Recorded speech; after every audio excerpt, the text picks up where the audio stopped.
We are only one day away now before the election in Virginia, and right now the big question is who is going to control, which party is going to control the General Assembly. Right now the Virginia State Senate is controlled by Democrats. Republicans would need to win 3 seats to take control here, and there's just one vacant seat in the Senate. The Commonwealth's top Republican leader is making his final push to voters. WSA 9's Matthew Torres live in Fredericksburg, where Governor Glenn Youngkin is trying to rally up some last-minute support. What are we hearing from the governor there today, Matthew?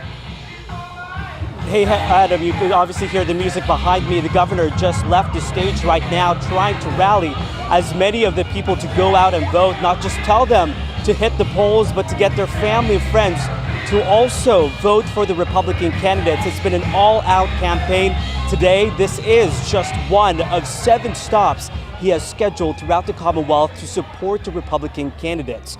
Now, as you can tell, he just got off the stage. We know some of his supporters are now greeting him just behind me. But earlier today, we heard from other Republican leaders alongside with Youngkin, including Lieutenant Governor Winsome Sears and Attorney General Jason Miyares. The GOP again is fighting to flip the Senate and gain full control of the chambers. As you have said, the state Senate has the Democratic majority for now, and over at the House, Republicans are in control with a very slim margin. And for months, Governor Glenn Youngkin has been touring the Commonwealth to support these candidates in these districts, including Tara Durant for senator and Lee Peters as a delegate.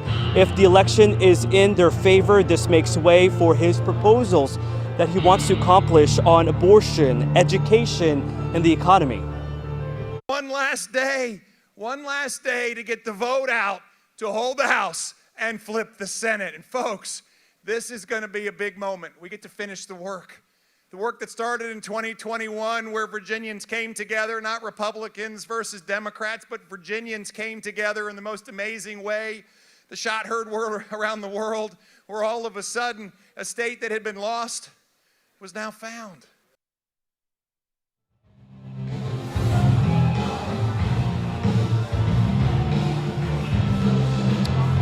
Now, if the Republicans do win this election and do gain control of that Senate, it certainly lays the foundation for a possible presidential run for Youngkin. Obviously, it makes him look good.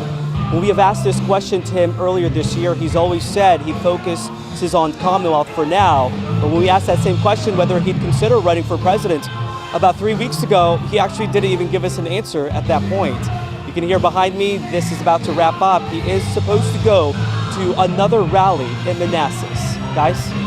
So, Matthew, my suspicion is that many of the people there in attendance are Republicans or maybe some independents as well. I know that you've talked to a handful of them. What are the issues that they're saying are going to bring them out to the polls tomorrow?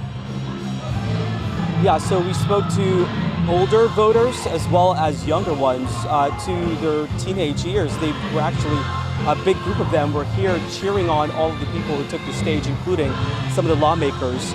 Really, I think the big standout is crime, what's being addressed to handle the crime, as well as the issues of fentanyl and making sure the punishment for people behind these drugs are held more accountable.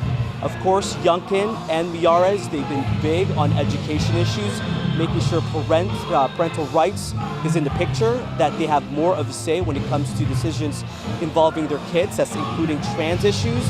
Those two are the biggest issues that we heard here, education and crime and how that's being handled.